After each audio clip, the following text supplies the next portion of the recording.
On News 22, I explore the rainforest with some Eastern students. A local Windham resident is sharing the memories of World War II veterans. I'm Stephen Fernandez. I have that story coming up. Do you know what the bottom line is? Our first selectman delivers. I'm Avianne McGregor, and stay tuned for my interview with the new first selectman for the town of Windham, Jean Dismay.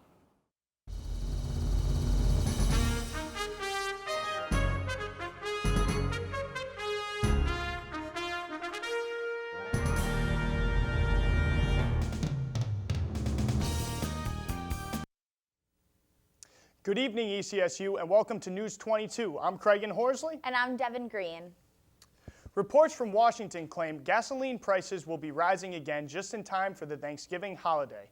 Gary Caruso, who heads the U.S. Energy Information Administration, has projected gas prices to rise another 20 cents in the next 3 weeks. If the price of gasoline does meet projections, it will be the most consumers have paid to fill up their tanks during Thanksgiving holiday. This past Sunday, the U.S. celebrated Veterans Day, honoring the brave men and women who fought our wars. Reporter Stephen Fernandez takes you to a local museum honoring them. A great deal, little girl, for you mean more to me than anything else in the world. This letter is an excerpt written by World War II veteran Linwood Aldridge to his wife Esther. These were one of the billions of letters sent to loved ones during World War II. Celebrating Veterans Day, Sunday, November 11th, the Windham Textile Museum held an event, Letters from the Home Front, honoring the men and women who sacrificed their lives for the war.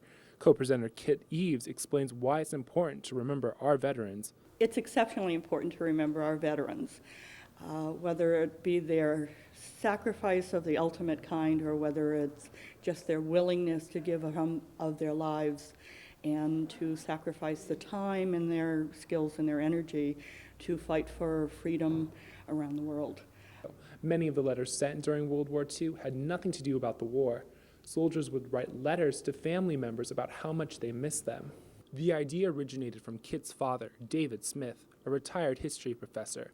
With the help of a fellow graduate student, Judy Lidoff, they received a grant through the National Archives and searched for the letters. Smith and Lidoff compiled the letters and wrote a book, Since You Went Away, holding a special place for Eves. Since these books have been important in my life, and I've read them all, and I remember as a child this was something that he did, going around the country to find the letters. I thought it would be very appropriate for Veterans Day and for our Textile Museum's World War II exhibit. During World War II, the thread mills in Willimantic played an important role. Town historian Bev York explains. They made a mill-resistant thread, a mildew-resistant thread for our soldiers that were in Southeast Asia because their shoes were rotting as they walked in the swamps and so forth. So they actually invented some products to address those issues. A lot of the workers left to be soldiers, and the Textile Museum has a list of the soldiers that went off to war from American Thread. If you're interested in the role the Textile Museum played in history, then stop on by the Windham Textile Museum. In Willimantic, Stephen Fernandez, News 22. Thanks, Stephen. It's important to remember and never forget the brave men and women who sacrificed their lives for our freedom. In Willimantic news, Eastern Connecticut State University will hold a sand mandala. Tibetan monks will create an art from dyed sand, creating a transitory nature of all material things. The event will take place December 5th and will take a few days for it to complete. On November 6th, Windham voters elected Green Party candidate Jean Dismay as their new first selectman. Reporter Avianne McGregor sat down with her to ask about how Windham and Eastern can work together for a brighter future. So you ran for first selectman for the town of Windham. Can you please explain what the difference is between first selectman and a mayor? When you have a mayor, you have a town manager who is a professional employee who's hired to work full-time on essentially doing whatever the Board of Selectmen or the town council directs them to do. So they execute the policy and the town council sets the policy. They make it. With the first selectman, I have two roles. I'm the person who runs town hall and makes things happen, but I'm also on that Board of Selectmen and I get to vote and I get to set the direction.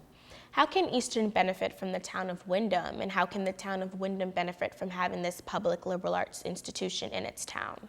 My greatest loves is our downtown, and I really want to see it turn into a wonderful community and a wonderful city center. And Eastern, I don't know if it's two-way or not. We want you down here, you know. We want Eastern students to think of this as the heart of their community.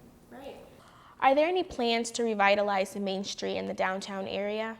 If we got a good music venue downtown and Eastern students started coming downtown, it's just a good chance that somebody might say, well, you know what we need here is this kind of store. You know, something that maybe that's open at night.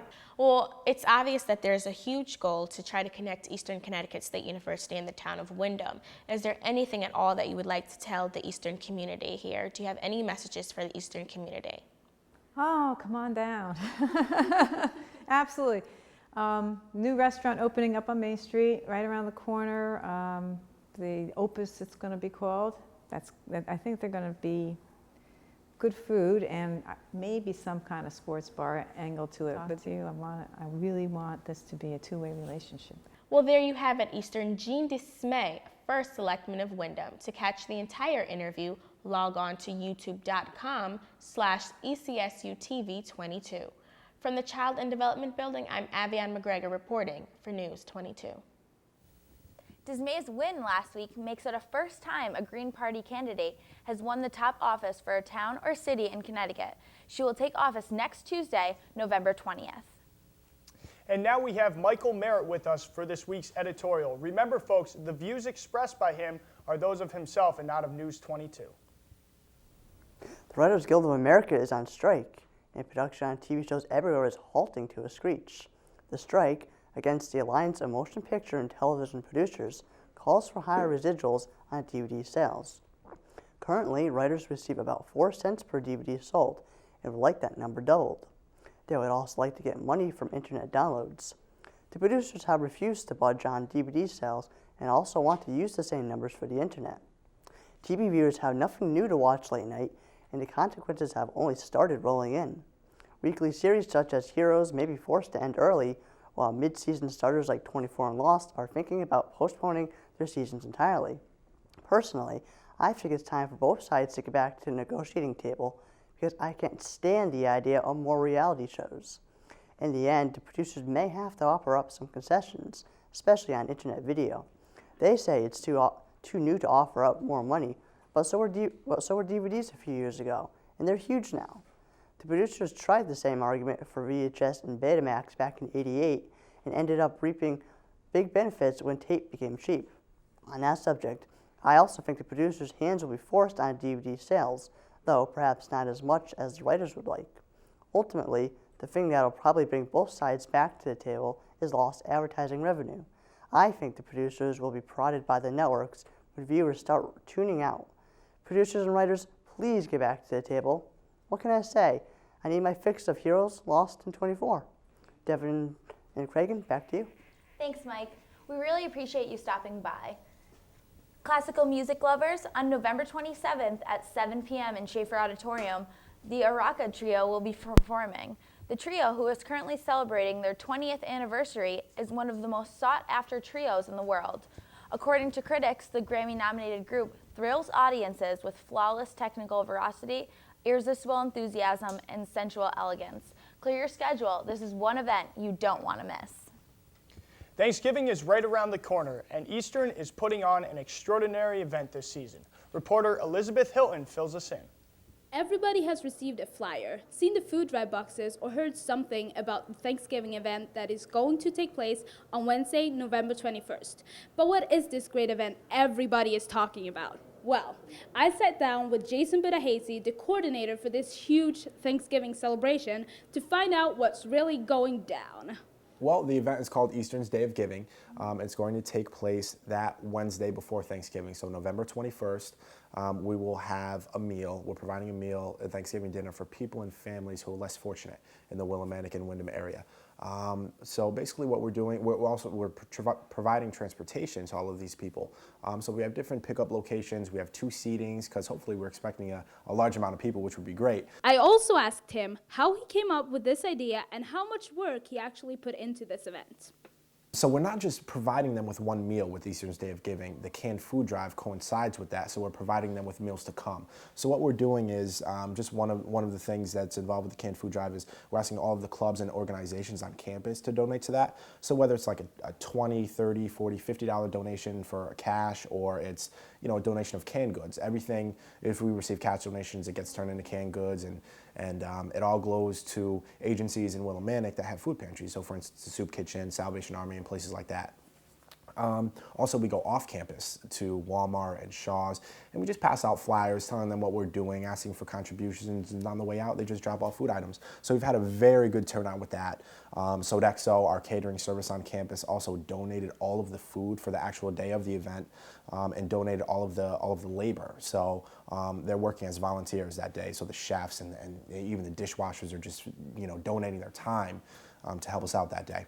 Wow, this is really something to be thankful for this year. Not only to provide a dinner for less fortunate people, but also the opportunity that is given to you as a student to help out and make a difference in this community. For News 22, I'm Elizabeth Hilton. This event definitely sounds like a great way to give back to the community and enjoy the season of giving. The organizations at Eastern are involved in serving both the school and the local community. Habitat for Humanity is a club on campus dedicated to such a cause. Reporter Megan Fox was on the scene to see the group in action. Habitat for Humanity not only serves the local Windham area, but also raises awareness to Eastern students.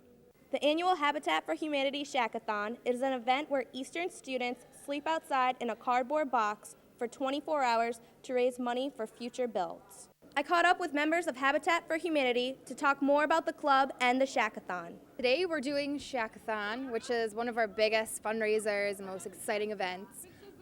We just basically sleep in boxes overnight, and we start at 12. We started at 12 today, and we'll be going till 12 tomorrow. Today for Habitat for Humanity, we are raising awareness throughout the community and throughout our college community more so. A lot of college students don't know the hardships that come with being impoverished. So today we're coming together as a student body and we're staking it out. We're laying outside, we're getting in our boxes, and today we are poor. Tonight we are poor. If you are interested in joining Habitat for Humanity, the club meets every Tuesday at 6 p.m. For News 22, I'm Megan Fox. If you're interested in joining Habitat for Humanity and their fight to increase awareness of substandard housing on campus and the community, the group meets Tuesdays at 6 p.m. in the Student Center, room 115. The Males Organization will be throwing their annual anniversary banquet, after the party on Friday, November 16th in the Betty Tipton Room from 9 p.m. to 1 a.m. Admission is $1 for everyone. On November 23rd, there will be a career counselor in the Student Center. There will be a table set up for any students that have questions concerning their career paths. Be sure to stop by and get help with your future goals. Another Cab Coffee House was held this past Tuesday in the Student Center. Our own James Wolfe was there to cover the story. The Cab Coffee House series allows students the opportunity to experience live acoustic music in a relaxed setting. Tonight we're covering Jim Wolfe's performance. He's a local musician from Bridgeport, Connecticut.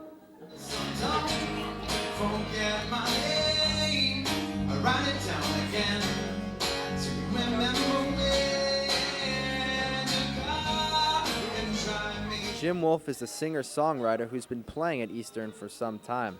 He's released 2 albums, The Stars Never Lie and No Sleep Whatsoever. We asked some students who saw his show tonight what they thought.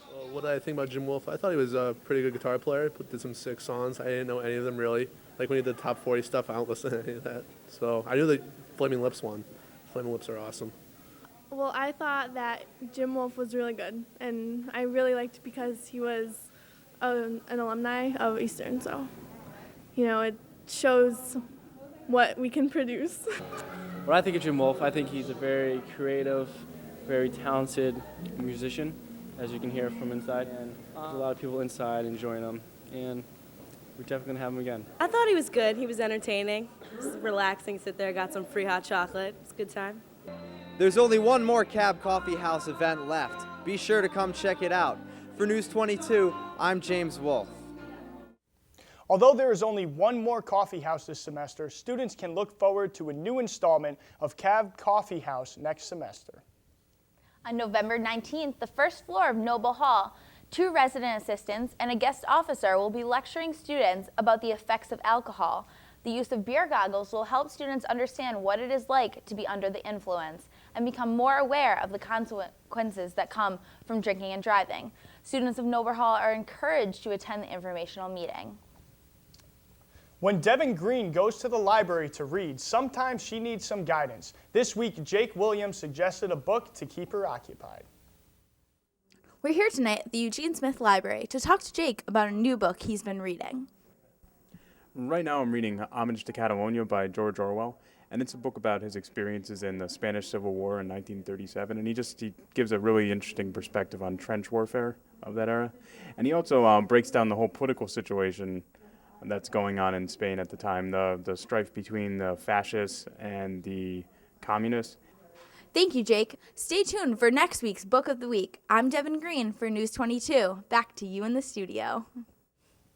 Thank you, Devin. That sounds like a great book. Let me know how it turns out. Last June, Dr. Jaime Gomez led a group of students on an educational trip to Veracruz, Mexico. Megan Fox caught up with some of the students lucky enough to have traveled with him. It was here, outside the media building, where 7 Eastern students, led by Professor Jaime Gomez, departed for Mexico. We kind of just started out and didn't have any titles or positions for anyone, so it was kind of a mess at first, but eventually everyone kind of pulled together. And we had so many different, actually each person was very different from the next. They traveled over 1,000 miles to Los Tuxtlas, a region in the state of Veracruz. It was here that they began to study the effects of deforestation on the land and the people. The biggest threat to Los Tuxtlas is not the continued cutting down of the forest. The people seem to have realized that it's a problem and they seem to have stopped. Problem right now is regrowing the forest and maintaining the genetic diversity that was present in the old growth forest. I learned what it takes to make a documentary, and also what it takes to basically just be thrown in and adapt to an environment just on the spot right there. The students did more than learn when they were in Los Tuxtlas. They compiled footage to document their experience.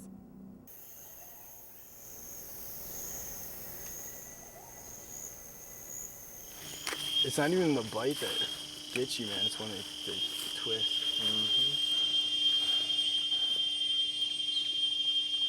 Es que esto lo he puesto así, se quedan marquitas. Mira. I was under the impression when I left that if there isn't something like that is drastically done for Los Tuxtlas, that eventually a lot of the different organisms in the rainforest there might not be there. The film Understory that the students created will premiere on December 5th in the Student Center Theater. Reporting for News 22, I'm Megan Fox. Wow, that sure does sound like a hands-on learning experience. Please visit the communications office to find out more about upcoming production trips.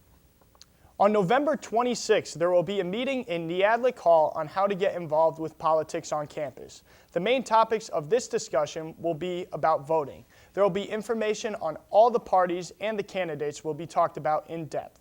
One of the professors from the political science department will be joining the students to help them learn more about our political system. On Wednesday at 3 p.m. in Schaefer Auditorium, the Carolean Folk Music Ensemble performed for some 75 enthused students. The band consisted of 3 members, Igor Arkachoff, Alexander Bigadrov, and Ardo Rhine. This band plays a variety of cultural folk songs that have been performed for hundreds of years. The musicians each play multiple instruments, which gives each song a unique combination of sounds that captures any crowd.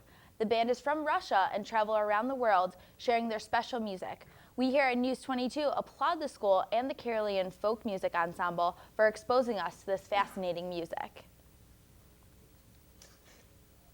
And folks, we will be right back with our sports.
And we're back, and we have with us Tristan Hobbs for sports. Tristan?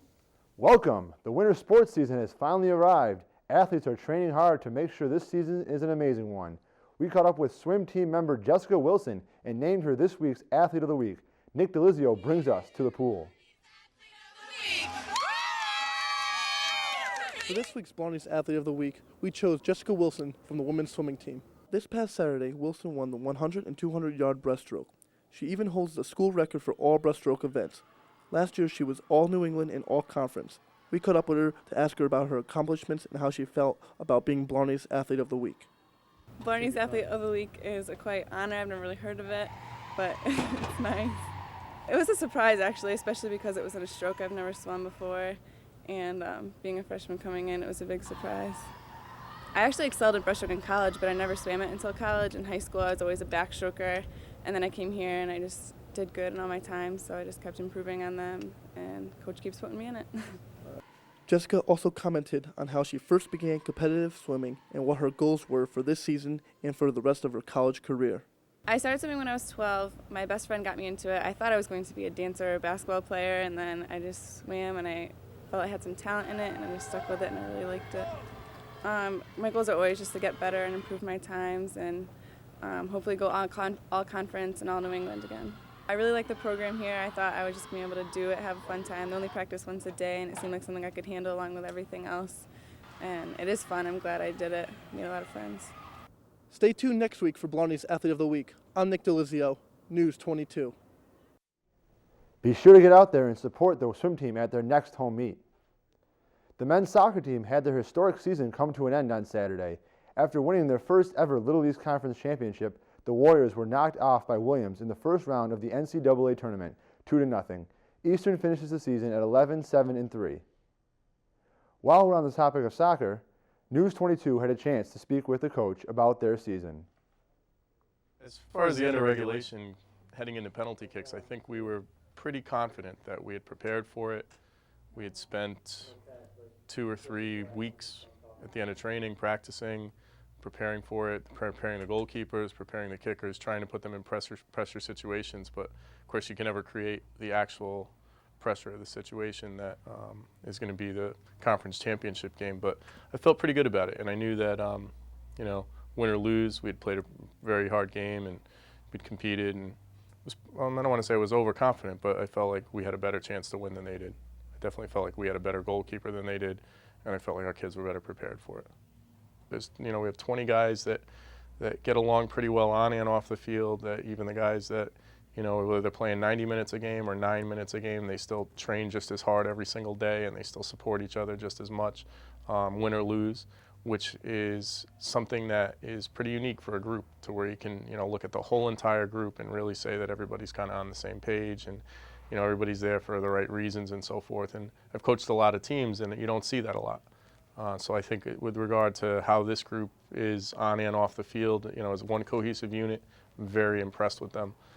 And it's a pleasure really just to be around them on a daily basis. It really makes coming to work a lot of fun.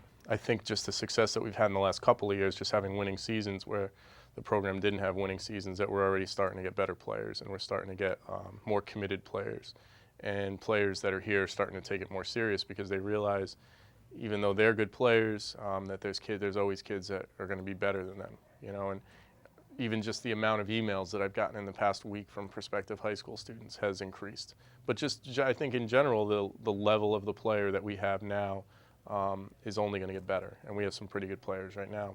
But it just makes it easier to recruit. You know, everybody loves a winner, and everybody loves to jump on the bandwagon when a team's doing great. And it's all based on record, unfortunately, because there's been some pretty good players here and some pretty good teams in the past that maybe, you know, they didn't win a couple of close games here and there. Their records would have been a lot better.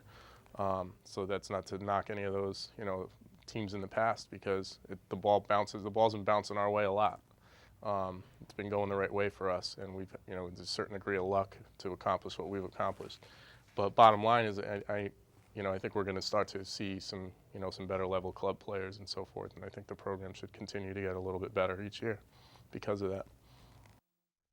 This season was a great one for the men's soccer team. Hopefully the next one will match up. The Eastern Connecticut women's volleyball team saw their season come to an end last Thursday. The Lady Warriors were shut out 3-0 by Williams in the first round of the NCAA tournament. Priscilla Doherty, Sandra Jakes, and Lauren Odell all had 11 digs, and Doherty added 18 assists. Doherty ends her career second all-time in assists with 2,805. The men's basketball season is about to get underway. They will kick off their season this weekend against Eastern Nazarene in the 27th annual tip-off tournament. The games will be played in the Geisler Gym. They look to improve on their 15-11 record they had from last year, and who better to lead the way than captains Big Kevin Zlucky, KJ Johnson, and Leon Martin. On Tuesday, they will be playing against Trinity College at 5:30. Be sure not to miss any of the games this year. The Eastern Connecticut women's basketball team brings high hopes into the 2007-2008 season. The Lady Warriors return a veteran team consisting of 6 seniors and 3 juniors. Leading the way will be returning first-team All-Conference center Ashley McFetridge and guard Nikki Morey. Eastern is picked to finish second in the Lilies Conference according to the coaches' preseason poll. The Lady Warriors open up their season with the tip-off tournament this Saturday at the Geisler Gymnasium. They will take on Houston College at 5:30 p.m. Last Wednesday, the Geisler Gymnasium was alive with excitement. Devin Green brings us more. 2007. We're here tonight to support Eastern's basketball teams and wish them luck in their upcoming season. The night was kicked off by DJ Flip and MC Milton Jackson. The hour-long event showcased performances by Eastern's cheerleading squad, dance team, repertory dance troupe, and the Umoja Step and Dance groups. Students were also called out of the crowd to participate in a relay race. The men's and women's basketball teams showed off their stuff and rallied support for the season ahead. After the show, we caught up with senior Ashley Beeger, SGA secretary. It was a lot of work, but it paid off. There was a great turnout from the Eastern community. For News 22, this has been Devin Green reporting. The basketball season kicks off this Friday with men's basketball. Be sure to get out there and support our teams, Eastern. That's it for sports. I'm Tristan Hobbs. Back to you guys. Well, Tristan, thank you very much. And folks, remember that you could check out all the stories we aired tonight on our YouTube account. Go to youtube.com/ECSUTV22. And also remember that next week, due to Thanksgiving, we will not be going live. I'm Craig Horsley for News 22. And I'm Devin Green. See you next time, Eastern.